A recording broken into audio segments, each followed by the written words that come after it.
कि जब मैं हद से आगे बढ़ गया था आशिकी में, यानी जिंदगी को ले रहा मजाक ही में, फिर मजाक ही में मिल गया सब खाक ही में, छू कर आया मंजिलें तो तन्हा था मैं वापसी में।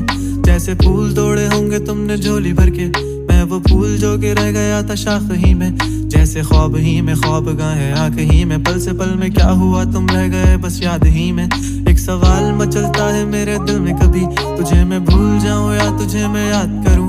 तुझी को सोच के लिखता हूँ जो भी लिखता हूँ, अब लिख रहा हूँ तो फिर क्यों ना एक सवाल करूं। मैं इस सवाल से गम को बदल दूं खुशियों में, पर इन बेजान सी खुशियों से क्या कमाल करूं। पर अब सवाल भी कमाल तू संभाल ले फिलहाल, ये सवाल बेचा चाल क्या मैं चाल चलूं।